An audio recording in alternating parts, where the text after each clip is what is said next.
Good morning बच्चों। आज इस कक्षा में मेघ आए सर्वेश्वर दयाल सक्सेना कृत कविता का अर्थ और भावार्थ में बतलाने जा रहा हूँ, लेकिन इसके पूर्व आप इस अंतिम अनुच्छेद के कुछ कठिन शब्दों के अर्थ जानें। क्षितिज का अर्थ आप ये जानिए कि जहाँ धरती और आकाश के मिलने का प्रतीत हो। अटारी का अर्थ पक्की इमारत या महल, अटालिका। गहराई का मतलब छा जाना। दामनी का अर्थ बिजली। गांठ खुल गई, प्रकट हो गया। बांध का अर्थ सेतु अथवा पुल। अश्रु का मतलब आप जानते ही है, आंसू। तो बच्चों, आपने इस कविता में जितने अनुच्छेद का अर्थ समझा या जाना है, उसमें कहीं न कहीं प्रतीकात्मक शब्दों का अर्थ आपने देखा।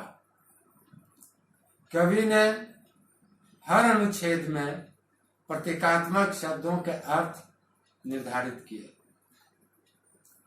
इस कविता में भी प्रतीकात्मक अर्थ हैं। क्षितिज अटारी का अर्थ आप जानिए कि इसका अर्थ क्या होता है, इसका आशय क्या होता है। गहराई। दामनी दमकी का क्या होता है, यह जानिए।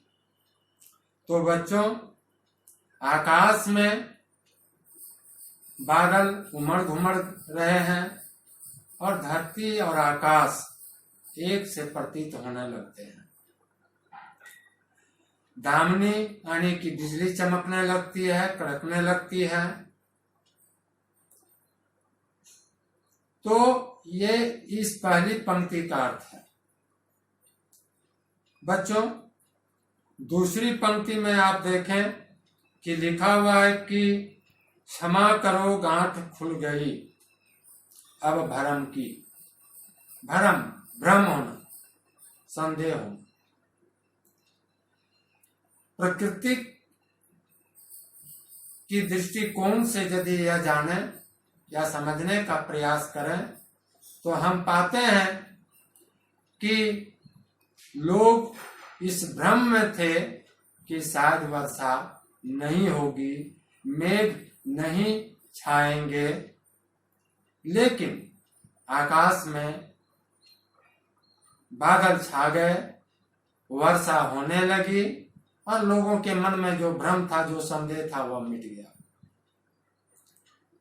यहां पर हम दूसरे अर्थों में, प्रतीकात्मक अर्थों में यह कह सकते हैं कि पाहुन या दामाद या अतिथि शहर से हमारे यहाँ आएंगे या नहीं आएंगे, इसका संदेह था।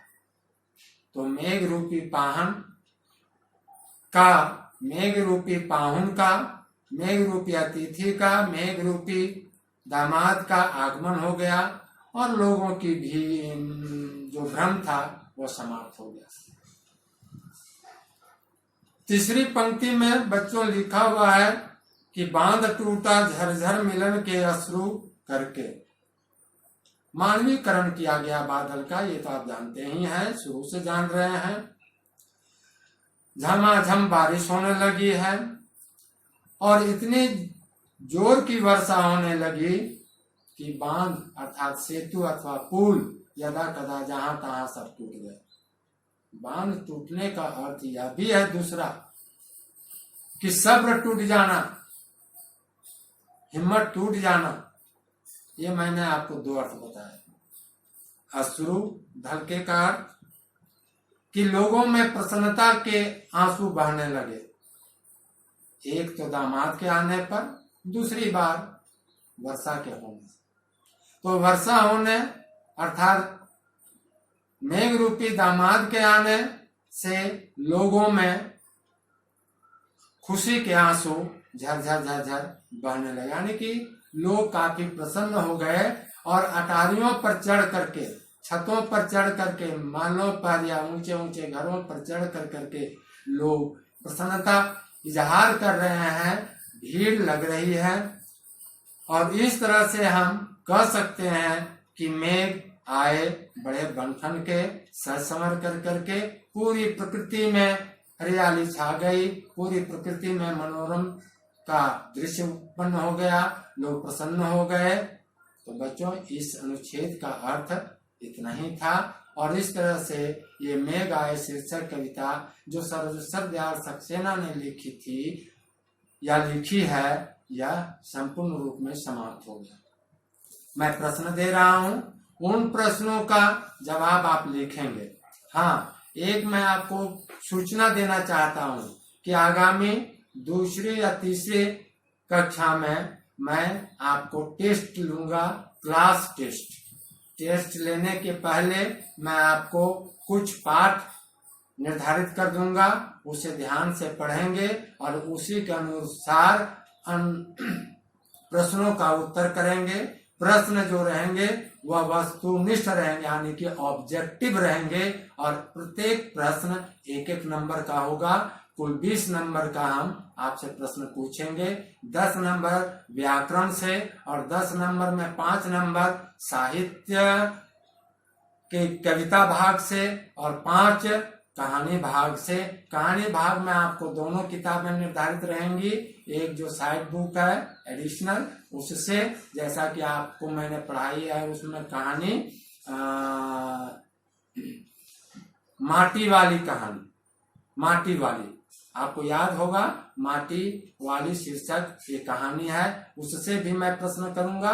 और इसमें 2 बैलों की कथा मैं आपको पढ़ाऊंगा और उससे भी प्रश्न करूंगा। आने वाली कक्षा में मैं पुनः आपसे मिलूंगा। धन्यवाद।